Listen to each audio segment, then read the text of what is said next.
Hi, and welcome to Pursuit of Tomorrow. Howard Thurman said, don't ask what the world needs, ask what makes you come alive and go do it. Because what the world needs is people who have come alive. Now, in the spirit of that, I've decided to invite anyone and everyone onto this platform here to help discuss the idea and how we can actively pursue tomorrow as opposed to just kind of passively receiving it. Now, before we get started, I just want to say any support to the channel would mean so much to me. So like, comment and subscribe, and without any more to say, let's get right into the episode.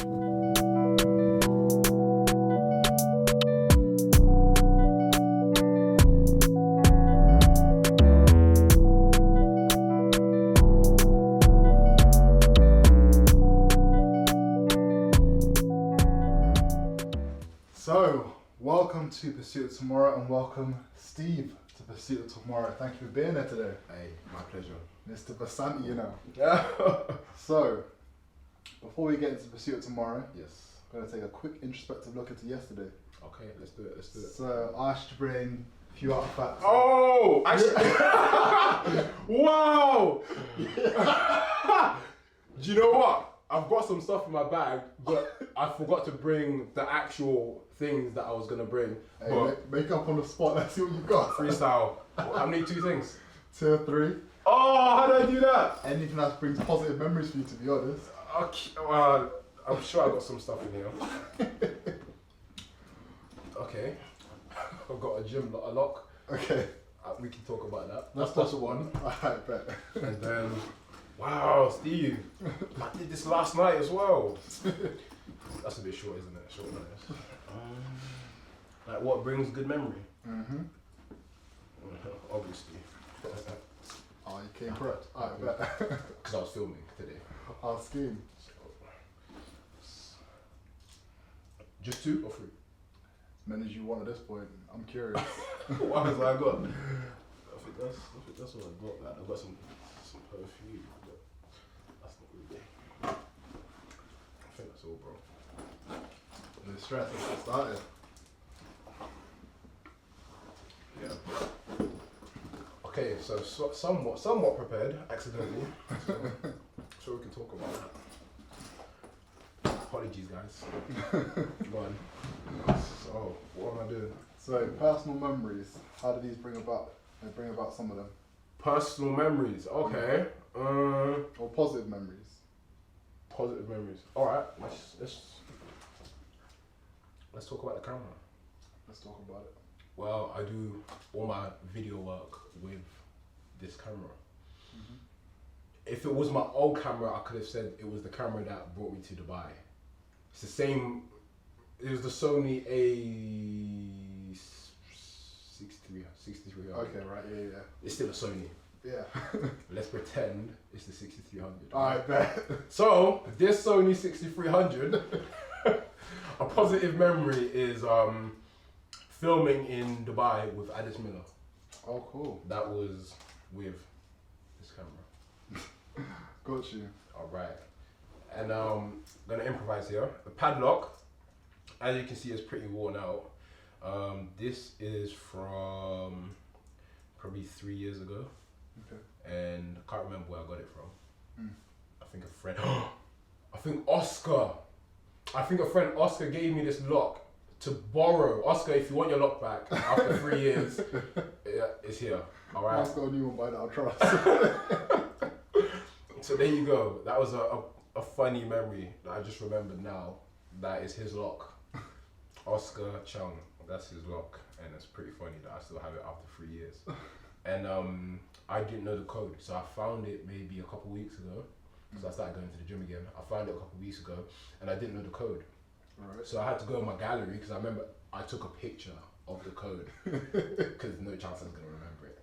And so I had to scroll back 3 years ago, and I found the picture, and now I've got the lock, the combination. So there you have it. I bet. There you have it. Tell me a bit about your film work. When did you get started with that? No, the timeline might sound a bit weird. Don't know how accurate it's gonna be, but I think I've been doing it for a year and a half now. Okay. Might be wrong, might be more or less, but let's say a year and a half now. I came across it by accident. I I never intended to go into film work.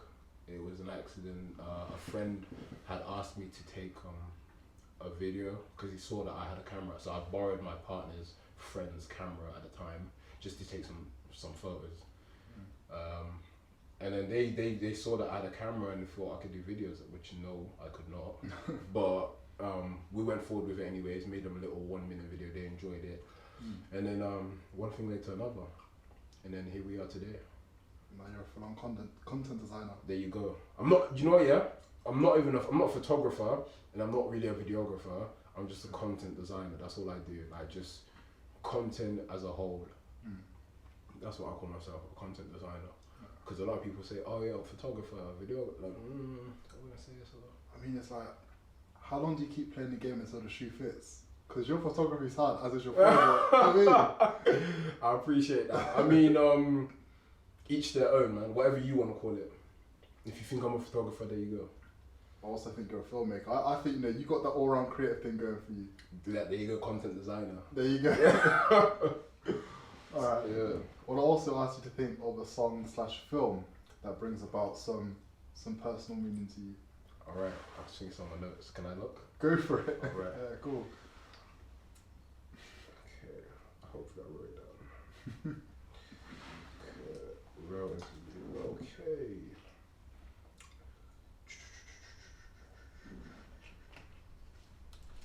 Love that. I put dots. I put dot. So I didn't actually fill it in. Alright, ask me the question. So, song or film, That. right, has personal meaning to you? Song or film?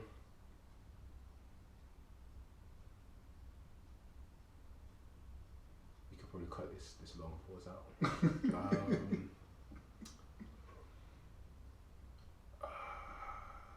Okay, it's coming.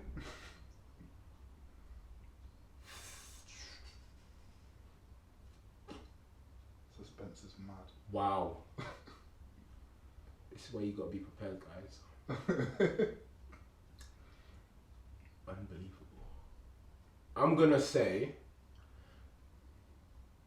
alright, this is gonna be straight from the top right now. This might be a stretch. I bet.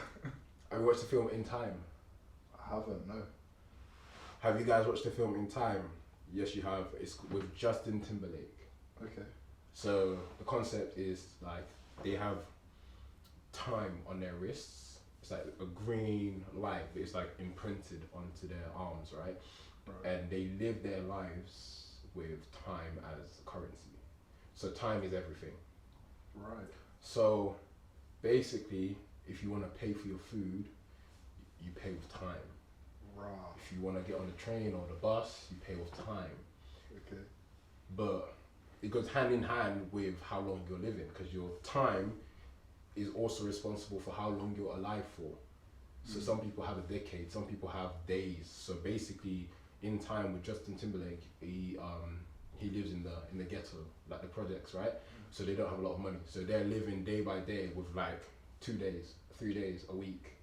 Right. And then you've got obviously the rich people who have like decades, right? Centuries. And so what I like about that film is how like it puts things into perspective, that like everything we do is relative to how much time we have left. So right. And it's like I'm the type of person that doesn't like to waste time, because it's like it's our most valuable commodity. So it's like you can't really afford to waste time when it's ticking. It's not stopping for anyone. You know? You can stop a conversation, you can stop working out, you can stop going to work, whatever, but you can't stop time. So I think that relates to me, because I like to make the most of my time and be very impactful with what I do and what I put out and how I perceive myself to other people. So I think hopefully that answers the question. I'm sorry if it doesn't. Nah, that answers the question heavy. Right. I like that. Because, Right. actually, I know you not to be a time waster. Yeah, right. Like every time I see you on the gram, you got something new going. Do you know what it is though? It's like I'm so behind in terms of the content. Like I should be posting every day, but I don't, because I'm doing so many other little things, right? Which I'll get to the bottom of it and finally tie things down. But yeah, I've got so much content lined up that isn't like today I should have posted, but I probably won't post because I've got other things to do. Yesterday, the day before I should have posted, but I don't because I had so much to do. But just know I got things lined up, and it's just like I'm almost a perfectionist. It's like it needs to be put out in a certain way that I approve of, not just throw it out. Well, I think that kind of shows that you run by your own definition of time. Yeah. I think, you know, once you get an understanding of, like you were saying, what time is versus what you do in that same time period, then you get to have an understanding of how you want to do things. You know, maybe don't beat yourself up too much, because like, if it were one of those things where you weren't creating and you weren't putting out, then that's a bit of a sticky one. Yeah, that's a different story then. Or if you were so much of a perfectionist that you never released any of your work, and then none of the growth is perceivable to anyone. So you know, so I think it kind of goes back to the time being relative. Exactly. Yeah, that's what you make it, right? Just make sure you have some sort of value in there. You're good. So you know, you mentioned Addis Miller. Actually, no, I grew up with that guy. You know, really? He's like he grew up right around the corner from me. Wow. You know, we've got a lot of mutual friends, a lot of mutual family. Definitely. Yeah. And you know, he's someone that I've respected his journey. I respect your journey. You know, I appreciate it. Is there anyone whose journey you respected yourself that you actually got the chance to meet? Yes. Good question, actually.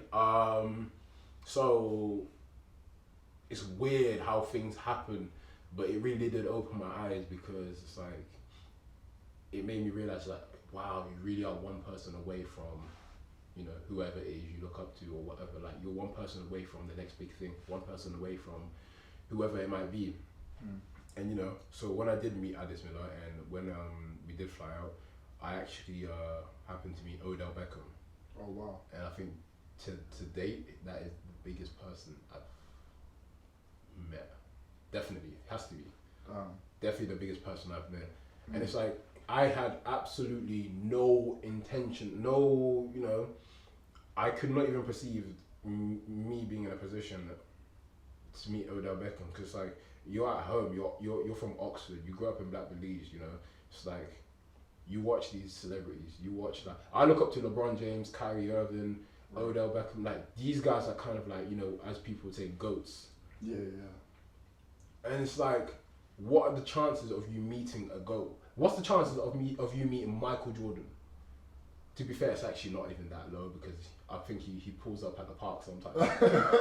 in the States, I think he pulls up to the park. But still, like, you know what I'm trying to say? Yeah, I know what you mean, yeah. You know, a kid from Oxford meeting Odell Beckham, that is a long shot. Yeah. You know what I mean by long shot? Yeah. So there you go, Odell Beckham. Met him, spoke to him, exchanged some words. That was pretty cool. He's got some very monstrous hands. Monstrous hands. His hands are crazy. Like, I've got big hands. His hands, it's like dense. If you dropped his hand on your head, dense. I don't know what conditioning they do, but yeah, the answer to that is Odell Beckham. Cool. So Odell Beckham. Curious, you went from obviously not being a photographer, not being a filmmaker, to find yourself in Dubai doing photography and film work. What was that project like? The project or the whole... The journey, and how I reckon that project would have taken it further. Okay. Getting to that position was really hard, but because of the preparation, the opportunity flipped so well for me, because sorry, someone's ringing my phone. Stop that there. The timing of it flipped really well, because I had been doing graphics, right, every single day for about 6 to 7 months without getting a single penny.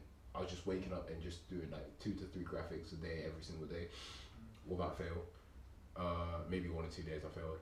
But that discipline taught me, it's like, look, you're doing this now without getting a single penny. Imagine what you could do when someone's offering to actually pay for your service, or to pay for what you're doing right now. So it's like, I took that into my head, I was like, okay, cool. I'm producing these results now and I'm not getting paid. Imagine what I can do when actually people start realizing the potential. And so another person called Lubamba, he saw me and he saw potential. He put me on, started getting me to film for him, edit for him. So what I did with that was I started getting good. You know, started to build a little bit of a name. And then the content that I was making for him, I had sent that to Alice. So I was like, bro, would love to film for you. Let me know if you're down. Sent that, 'cause in my head I knew, this video I just did was heat. That was fire. Sent it to him. Little did you know, bro, that is sick. You know. And then one thing to let to know, he's like, bro, are you around this weekend? Let's film. Let's do something. I was like, what? I was like, okay, this weekend, let's do it. Boom, got in, filmed it. Energy was great. He loved the video. He posted it. He tagged me. Traction. And then out of nowhere, he goes, oh yeah, me and the boys are going to Dubai next week. Let me know if you're around. I'll book your ticket now. I was like, what? Oh, you see, I thought he was joking. I was like, book my ticket as in to go to Dubai. Oh, what? To come and take a picture at the airport. And then so he actually followed through. He booked it, went to Dubai, and that's where I met Odell Beckham, and Jason Derulo was there, and just a loads of people, like millionaires that own not princes, but like millionaires that own like property, clubs or whatever. And it's like it opens your eyes because you get to see like what life is from the other side. Right. Yeah. Because you can, when you're looking at it through the TV, it's not the same because I was there. Yeah. I'm still not in the same tax bracket, but but I'm there looking at it, and it's a reality. It's not fake. It's real. Like people are actually living like this. People are actually doing this. You know, it's real. And that opened my eyes. Like, okay, if I'm here, how far can I go? So, and one thing I will say, when I was there, and the quality of work that I did produce, I would say, if I was to do it now, I would have bodied it. Right. Yeah. So, I do believe that there is. Sometimes you do have to say no to things, and sometimes you have to wait till you are ready. Because some things that haven't happened to you now is because you're not ready. So I must have been sort of ready, just scraped the borderline. But like a real creative would have seen that work and said, it's not good enough. Okay. Like me today, looking at that work, I would never post that. Okay. So it's just about like, you know, if your time hasn't happened yet, just understand that it's because you might not be ready. It might be a lot for you, you know, and you might ruin that opportunity. So there's many things that, you know, like didn't happen back then but are sort of happening now, and it's like I'm more equipped for it. So yeah, that opportunity was a very good experience. I learned a lot, how to manage yourself, how to speak to people, how to, you know, look a certain way that is presentable. You can't have this small-minded mindset going into these sort of fields and projects, because people are going to look at you in a certain way, and if it doesn't match with what they're thinking, you become the outsider, and then you can't actually continue that road. So yeah, that's just a bit of advice for anyone that's trying to. Oh, I like that. Gauge. So, yeah. So you said photography work, film work, graphic design is relatively new terrain for you. Like, what were you doing before all of this? Every job you can think of. Wow. Do you know what? From early, I knew the 9-to-5 life wasn't for me. And that's not to know, you know, job shame or anything like that. You know, there's nothing wrong with a 9-to-5. It's just it wasn't for me. And how did I know this? Because I couldn't keep a job. So there was a pattern. So I started to realize, maybe it's not for me. And the people around you, do you know what it is? People that don't have the same mindset or beliefs as you, it's hard for them to give you good advice because they don't actually know where you're trying to go in life. So it's always the people misguiding you that want to guide you. Right. Right. And so I had a job at office. I think I got fired or got let go. I had a job at Nando's. I got fired, I got let go. I had a job at Asics, Mission Burrito. I've even done the paper round at my big age. I'm not talking 14 years old, I'm talking big age. I did the paper round because times got tough. And it's like, it was always good for me because it's like, you know, if you start at the bottom, it's all right because you know you can humble yourself. You know what it's like. You know, when you do get to the top, you know the value of what you know the value of money, you know the value of time, you know the value of relationships. And I don't think you can get that if you're at the top already. Okay, yeah. Do you know what I mean? Yeah, So definitely starting from the bottom up, I'm still not there, but starting from the bottom up is much more humbling and rewarding, in my opinion, than starting from the top. Because coming from the top to the bottom, you do not know how to handle that. Yeah. Like if I lost everything today, I know exactly how to handle myself. Right. It's all good. Yeah. I know exactly how to handle myself. So yeah, jumping on that question that you just asked me, yeah, so I used to work at several different jobs. I had I think my last job was, I was a receptionist. Okay. I was a receptionist at Nuffield Health Centre. Alright, yeah. Very boring. Very, very boring. There's no fulfillment, there's no growth, I'm just stood there, you know, hi, welcome to Nuffield Health Centre, Steve speaking, how can I help? I can imagine. And I'm folding towel for the whole day, stood up. For the whole day, stood up. Folding towels, and hi. Do you know what I do miss though? Speaking with people. Right. Because what I do, my job now, which is working from home, and it can be a bit tedious, but I'm getting into the hang of it, is that you don't speak to anyone. It's like very tedious, and you're kind of by yourself, and yeah, it can get to you mentally if you don't have tough skin. So, No, I got you. but yeah, I do miss like interacting with people. How was your day? And you know, hearing about new people, like stories. It's nice. That's the only thing I miss about a 9 to 5. Okay. So, Yeah. You comment on your growth. Yeah. Now, if you were to offer any kind of advice, like a 12-year-old version of yourself, Yeah. how do you reckon that would sound? There's quite a lot, you know, because I was a reckless kid. Yeah. 12. Oh my, I was reckless. So it's like you probably wouldn't believe it because of who I might be today. Most people think, yeah, I'm this good boy, you know, humble, nice, you know. But it's like, when I was a kid, I was really, really bad. I won't go into details, maybe off camera. People are gonna get a different image now. But nah, yeah, growing up, I was really troubled. I was, you know, getting into so much trouble and misbehaving, doing the most. Like, it's just really, really bad, poorly behaved.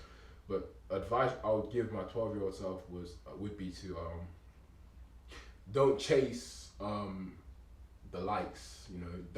Don't try and be liked by everyone, because everyone doesn't have your best interests. Yeah. Everyone doesn't have your best interest. So you trying to be liked and being the class clown and trying to impress people around, you know. Really and truly, they look at you in one way, as the joker. And what happens to people that continue that path of being a joker? You become an adult, and now you're still a joker. Yeah, you know what I mean? And how do you expect people to take you seriously when you don't take yourself seriously? Right. So 12-year-old me, I would say, involve yourself in activities that are going to propel you forward. Understand the basics of life, and you know, morals, discipline, work ethic, you know, attitude, friendship. Value these things. Have a small circle. Don't have a large circle, because it's, you know, things get, you know, what's the word I'm looking for? Misinterpreted. Right. You know, the larger the circle, the harder it is to manage. Yeah, So just Chinese whispers everywhere, innit? Exactly. Yeah. You know, people are talking here. Oh, did you hear this? You ain't got time for that. Don't involve yourself in all of that. Stay with a small group. Learn things that are gonna propel you forward. Learn about finance. Learn about tax. Learn about things that school doesn't actually teach you. Because school, in my opinion, I think they just want to keep you poor. They want to keep you in the working class. Right. And the working class will never get rich. That's a fact. The working class will never get rich. Yeah, no. The rich get rich, and that's about it. Exactly. So you know, get to a position of importance and value, and then do as much as you can to give back to the people around you, because a lot of people are misguided. And the only way people are going to listen to you is if you show them. I could tell you now, tomorrow I'm going to be a millionaire. That's going to, in your head, it's probably going to be like, yeah, right. right? Yeah. With no disrespect. Yeah. But of course, it's like, you know, It's inconceivable. yeah, people don't really, you can't really conceptualize that because it's like, when does that happen? Overnight millionaire, you know, it's rare. But I definitely think I would give 12-year-old me that advice to put yourself in opportunities and environments that are going to push you forwards and not back, not hinder you. You know, when you see people doing bad things and you have a gut instinct, you know, that something's wrong. So try your best to eliminate that and go down a path that's going to just do you good, because everything that you do now is going to have a consequence and a massive impact on the future you. Everything you do, whoever's listening to this interview now, they're probably going to gauge something. You know, if I didn't come today, maybe they wouldn't have tuned in to hear this or whatever. Everything you do has a reaction, and so that's how I see things. And time will tell. Nice. Wow. Time will tell. That would indeed. So now, obviously, that's a lot of insight into yesterday, but we're here for the pursuit of tomorrow. Yeah. So there's that Howard Thurman quote. Don't ask what the world needs. Ask what makes you come alive, and go do it. Because what the world needs is people who have come alive. Definitely. Now, you've definitely touched base on the difference between just kind of doing what the world needs of you, versus doing what makes you come alive. I actually want you to tap into that a bit more. What makes you come alive now? Many things make me come alive. Like, for example, this interview, you know, I've been able to express myself in a way that I might not always be able to express myself, because, like I said, touching on base earlier, my field of work is it's kind of you're alone.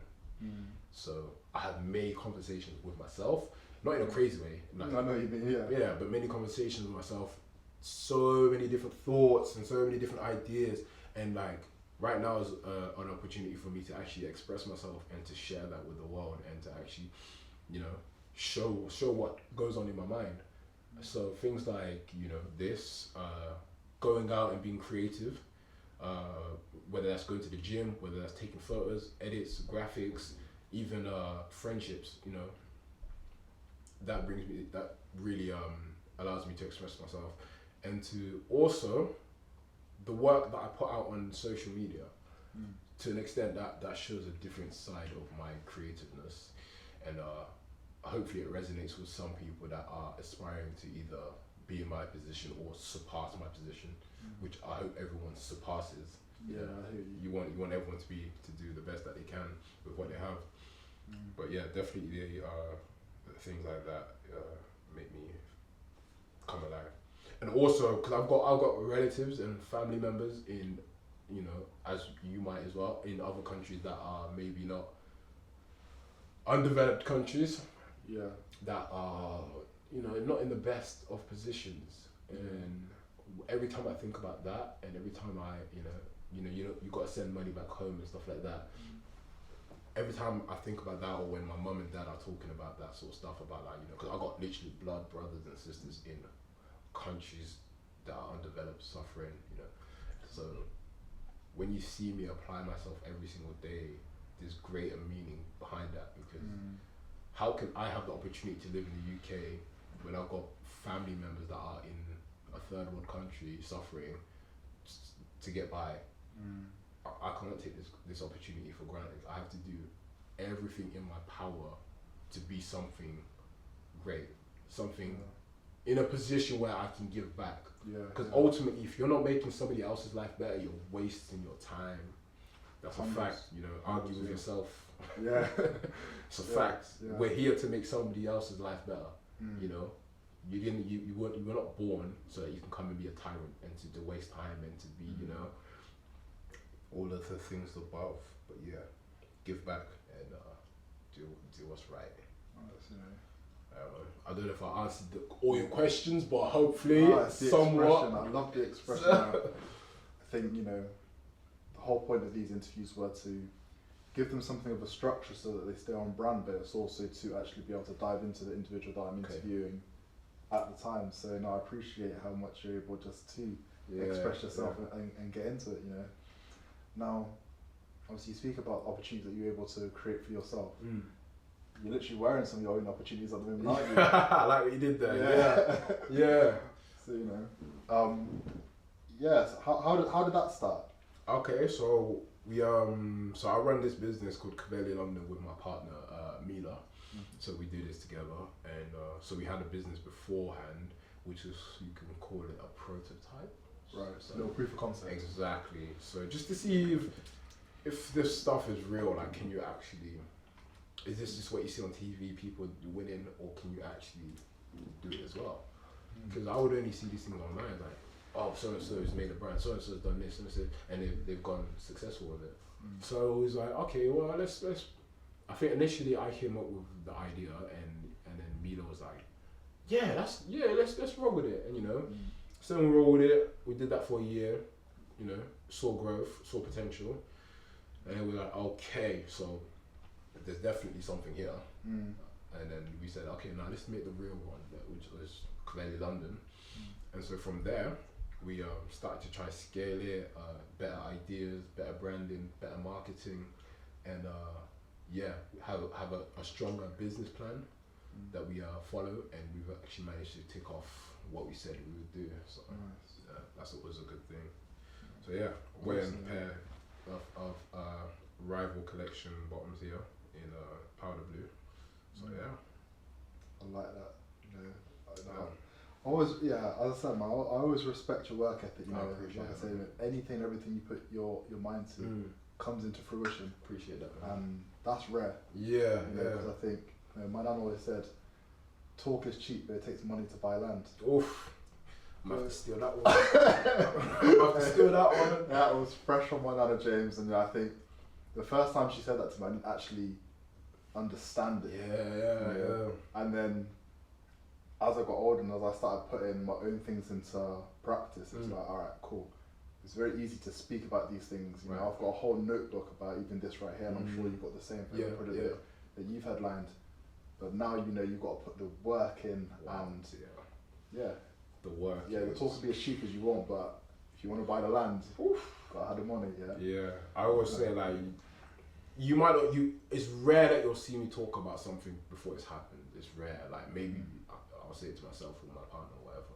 But it's best to just work in silence and just keep shocking people and shocking yourself. It's like, if you tell everybody all your moves, you're too predictable. Yeah. Oh, so, and then when you don't do it, it's like, oh, see, he didn't even do it or whatever. So it's like, have that element of suspense and mystery, you know, because then people don't know. I learned that the hard way, man. I used to chat way too much. Really? I used to chat way too much. But like you just said, like, you learned the hard way. Now, I don't know if you still do it or not, but it's like, you could probably take that on board, and you can probably see real value in that, of keeping yourself kind of tucked away, and then tomorrow, whoa, I didn't know Ruel was doing this, doing that. What? Did you see? Did you see Ruel just? And you're like, yeah, I've been doing this. Yeah, definitely. No, like, I've noticed there are people who, because quite like yourself, I keep a tight circle. So, you know, like, I'll always run to like the man there, I'm always run to my family, my friends, to like you know, get an idea, kind of verify, like, you know, I know this is good, but I also need to know how applicable it is. Exactly. Yeah. You know, so there's that. But then there are people who kind of know me by name or know me by even just IG or something. Alright. And I'm like, I know you were moving them wheels. Like, hey, how would you? Why would you? Yeah. You know. Yeah, it's true. So I actually kind of capitalize on like, more of your creativity. What is your, you know, what does your day, week, month, or whatever look like as you're pursuing that? 2 seconds.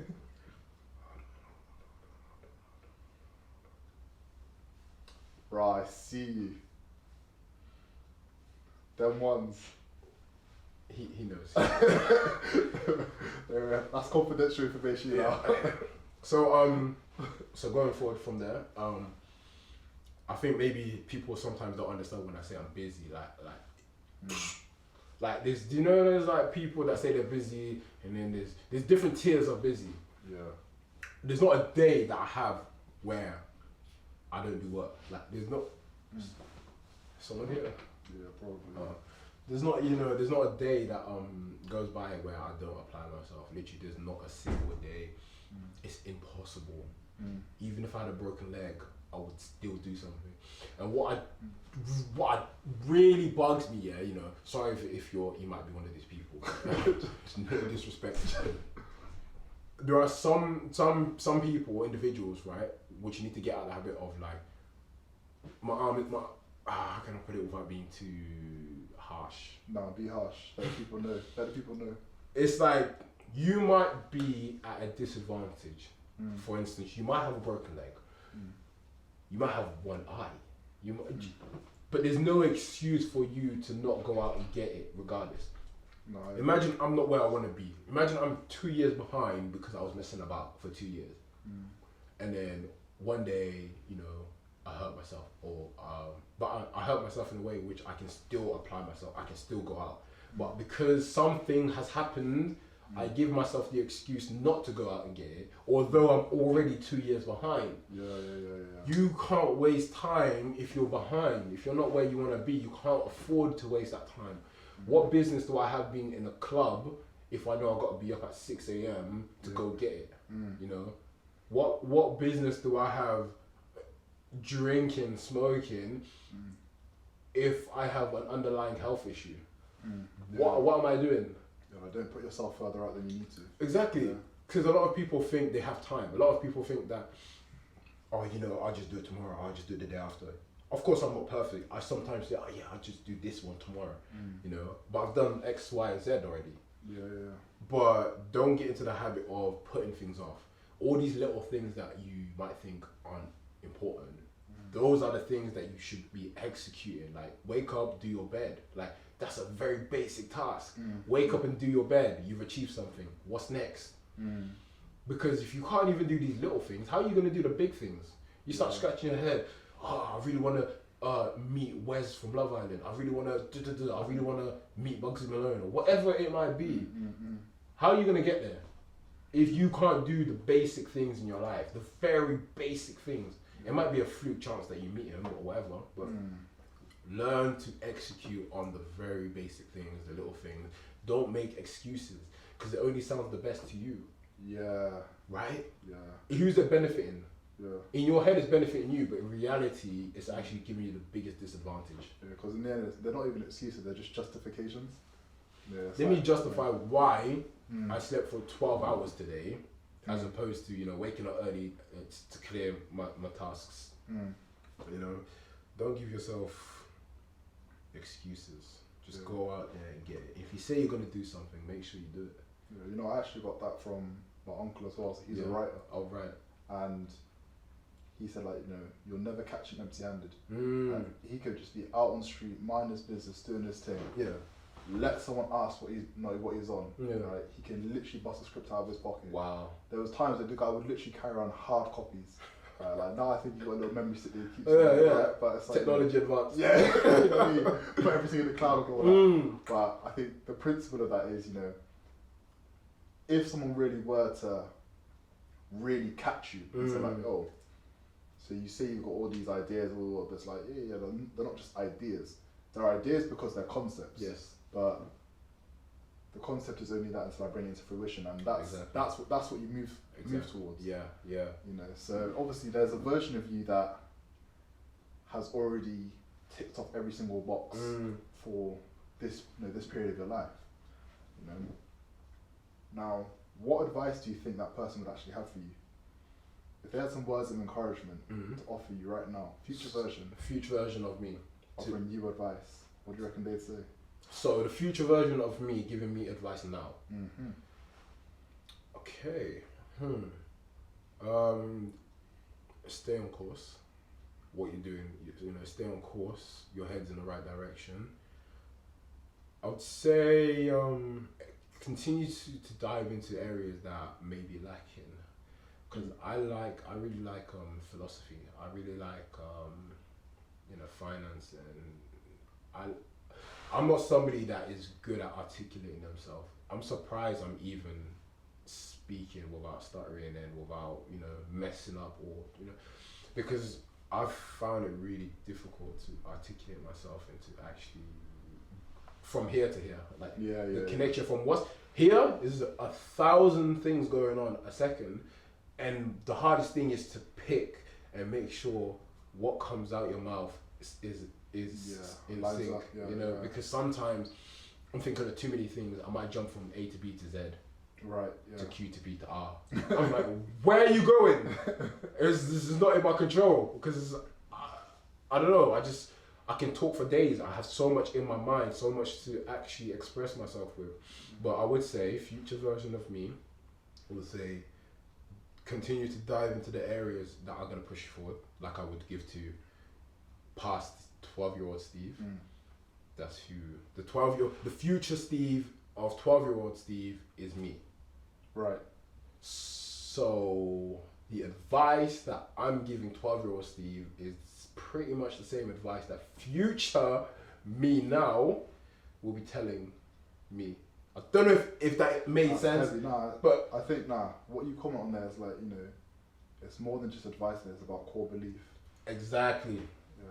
It's not like, how can I put it? It's not a gimmick. It's not like that applies just to 12-year-old Steve or that applies to current Steve. It's like the advice that I'm giving myself continuously is a lifestyle. Right. And if you live this lifestyle, you will get what you deserve, desire, acquire, and so forth. Like I said before, I've been for the longest of times, I've been the worst speaker, and not only have I been unable to speak to a camera, even like holding conversations, I couldn't do, because I'm the sort of guy like I couldn't give you any qualifications. Right. If you ask me to back out qualifications, sorry, I haven't got them, because I didn't go to uni. My GCSEs, who knows what happened to those. I went to I did a year in college, haven't got the papers for that. I did a second year, didn't even go back to get the when you get your certificates. I didn't even go back, so I don't know where that is. Probably in the office somewhere. So I couldn't tell you like that I'm literate or well spoken in the sense of like education wise. But I've applied myself by going out and searching for it, and now I'm in a position where I can hold a conversation. Like this is the kid from not the ghetto, but like the streets, kind of like. So I grew up on Black Beliefs as well. Like I know exactly. You know exactly what I'm saying, right? You have to have been there to understand. Yeah. I don't want to make it sound like it's New York or whatever, but it's like still, it's not the best.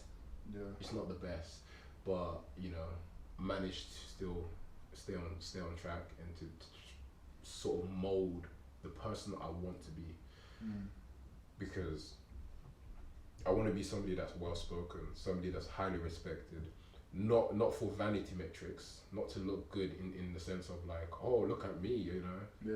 but because I want people to almost replicate or to do the same for their best interest. Yeah, I think that there's the art of self-study. Exactly. So yeah, go on. I think I'm quite similar in that, me in school, never best friends. Right? Yeah. But I'm very lucky that I've got a very academic mum and a very creative dad. Yeah. So I've noticed that whenever I've spoken to tutors, I think that's actually put me in a bit of a bad spot. Really? Because as far as they're concerned, I understand the content, I understand the material, and I can articulate it. Yeah. As I said, I was given the gift of words from young. Right. But when it comes to writing them down, all that, I haven't got the academic prowess. And so self-study is, I think, like you said, it's a lifestyle. It is. It's about not only capitalizing on your strengths, it's letting your strengths do their thing, but using your strengths to also capitalize on your weaknesses. You've done that well. I appreciate it, bro. Because you ever met those people that highly educated academic wise? Yeah. Soon as they leave school, like they can't have a discussion, like a life discussion, because they can't relate. All they know is books and papers and Yeah. I know too many guys like that. And I think it's another one. It's another one of those ones where it's obviously not to cast shame on anyone who's taken academic route, because I know people who, of course, yeah. like their academic smarts precede them. Like there are some people, you have an academic conversation with them, you're just about keeping up yourself, and you're just like, let me stop talking, let me just learn. Yeah. But I actually think the value in street smarts is actually not. It's just undervalued. Period. Yeah, man, it is very undervalued. I think that kind of goes back to what you are saying about putting yourself into practice. Yeah, You know, like moving away from theory and getting everything practical, getting everything moving. It's like, you know what, you need to educate yourself in the way that's going to best benefit you. you know, I like how you said take yourself away from theory, because I don't know if this is the right word, but I'm quite unorthodox, right? In the sense of the book might say, in order for you to achieve this, you got to do this, this, and this. I know 95% of people, probably 99% of people are gonna go, the book says this. Okay, so I have to do this, this, and this. What am I gonna do? I'm gonna say, right, so I know 99% of people are gonna do exactly what this book said. I'm gonna bend it all so that I can be unique and a little bit different, so that people can see, oh, they all did it this way, but he did it this way. This is interesting. Let me see what he's doing. Let me see. What does it do? It spikes interest, right? Everyone's going left, why not go right? Everyone's going up, why not go down? And that's what I did. Everyone went to uni, I didn't. Yeah. But you know, I think actually that there offers a lot of encouragement for those who find academia not really to be for them. Exactly. Because, like I said, you know, I wouldn't. No, it's one of those things. I know I come from a position where I don't try and guess whether or not people went to uni. Right. Because I think it's one of the ones where real recognises real. Exactly. You know, I think that oftentimes students know who other students are. Yeah. Right. Yeah. And then when it comes to your own model of success, it's about just being able to speak their language from time to time. Like, you know, you can say now that if you walk into a certain space, they can dash you with papers, but you can dash them with material. Right. Now, it's one of those things. The currency isn't transferable, right? Yeah, and I've noticed that, you know, there are certain positions where it's like you need to have this qualification, right? But I think I appreciate the model that if you're willing to put opportunities up for yourself and you're ready to chase your own opportunities, because you know the first person that's got to believe in you is you. Yeah, very well said, man. Very well said. You know, then success is always attainable, but you know, first things first, you have to define success for yourself. Exactly. For success is, you know, it's what people make it. You know, success doesn't mean money. Success doesn't mean a car outside you. You know, a very nice car. That's, you know, I could care less. Yeah. It's just a reward for your hard work, in my opinion. You know, I like that. A very nice car is not because I don't want a very nice car so that I can say, Rael, do you like my nice car? Yeah. No, I want a really nice car because I have worked incredibly hard, and this is the reward for it. I was gonna say that I would respect that if you drove past and say, "Hey, Rael, look at my reward." But I was like, you know what? You earned that. I think I like that as well. You know, I think that's the one problem I've always seen in something like nepotism. You know, when someone is able to get a certain position because they already know someone in the field. Yeah. Now I know I've got nothing against that. Like, if you've already got a link in, use your link in. But I think it kind of goes back to what you're saying about starting at the top. Yeah. You know, there's a lot to be said for the wise man that played the role of the fool. You know, like you can start at the bottom and you can play up there. Yeah. And but you understand the bottom. But if you start at the top now, if you start in the role of the fool, like you can't play wise now. So you lose that versatility. And there's also some stuff that if you are at the top, you know, this is in some occasions, if you are at the top already, you can't. I think it's almost impossible for you to really understand the value of money, the value of relationships. Maybe not relationships, but like the value of money or the value of opportunities. If you're somebody that's had opportunities handed to you from the get-go, you actually can't understand what it's like making your own opportunities. Yeah. Because you've had it handed to you. And the minute, you know, that gets taken away from you, you lose your head because you don't know how to create. Yeah, recreate that bit. Yeah. Right? Because it's been handed to you. You know, daddy gave you $100,000 to start your business. I mean, most of us would be well, probably not most. A lot of people would mess that up. But a lot of people, if they had a starting, you know, with $100,000 to start their business, you know, that's already, you know, a foot in.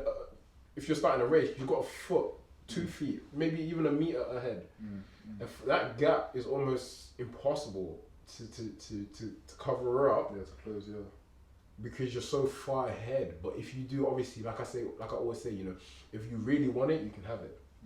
But the way I said it now, right, might go over your head, but I'll say it again. If you really want it, you can have it. It's as simple as this. This bottle of water. If I really want to take a sip of this bottle of water, I will take a sip. And it's exactly the same as if you really want to be successful in life, you will, bro. You will be successful. But most people don't. That's why I say it probably went over people's head, because most people just talk about being successful. Most people just wish about being successful, but they don't actually go out there because they'd rather party than work. They'd rather party than chase their goals. It's like the minute you put off chasing your goal for something that's nowhere near as important, you're already 5 steps back. Yeah.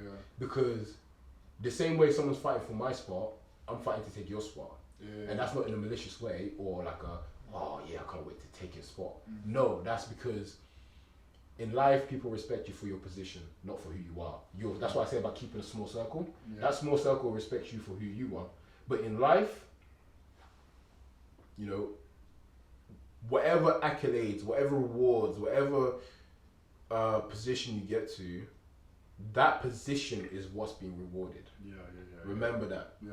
Because the minute, who's your favorite actor? Denzel Washington. Love that. Do you know what? I was about to say Denzel as well. Man, all right. The people that really know Denzel, they love him regardless. They loved him from the beginning, right? I don't know Denzel personally. Imagine they stripped away everything he had ever done, and Denzel walked past you. Could you care less?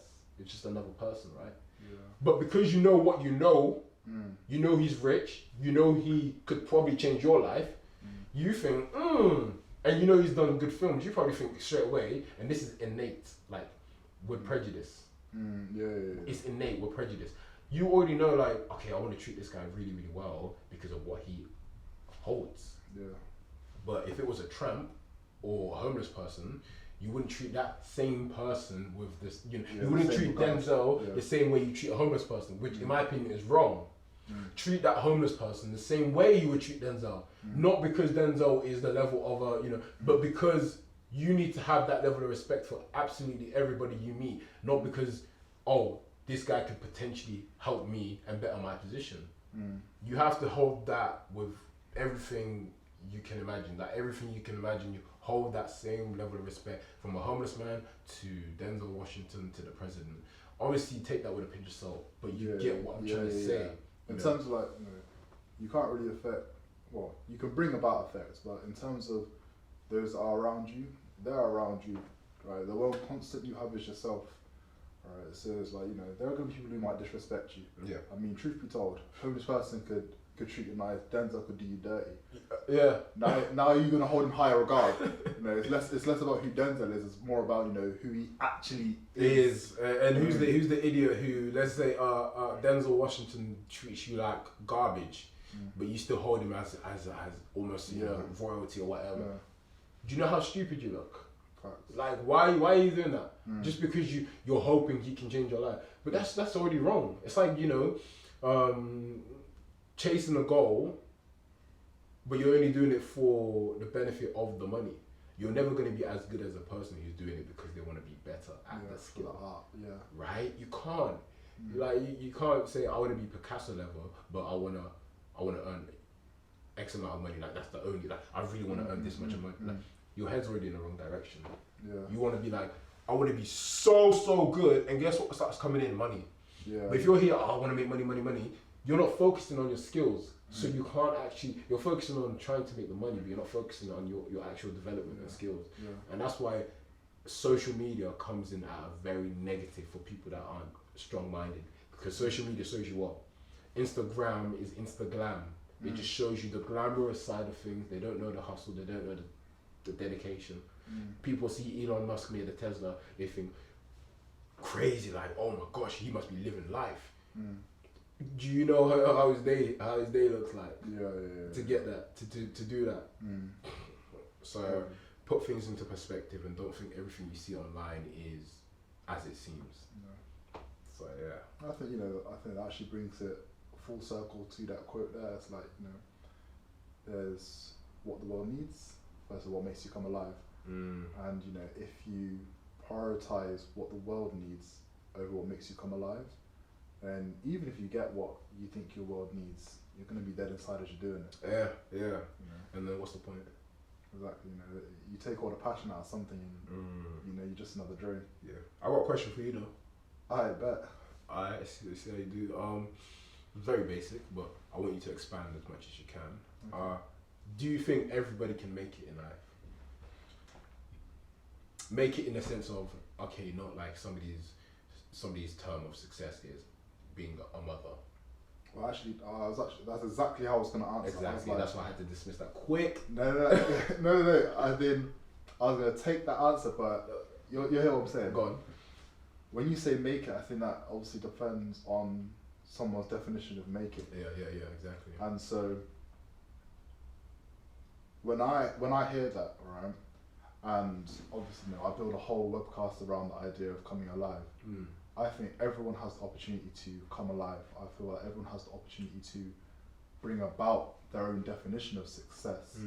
Whatever it means to you to make it, I think they have the ability to do that. And I think there's no denying that we live in a capitalist world. If you do what makes you come alive and people see you as a brand, people see you as a product, and you're able to obviously continue to market yourself in that way, then that comes down to what you were saying earlier again, you know, work ethic, you know, the grind, the hustle. You know, if you can be, you know, on Instagram, if you can be Instagram, like you're just there every day, you know, like behind the scenes, right? I think if you've got that about you, if you can put things in place to come alive and let the world know that you're alive, then yes, I feel like everyone can make it. Exactly. All right, I like that. Yeah, that's good answer. Good answer. I like that. Cool. You know what?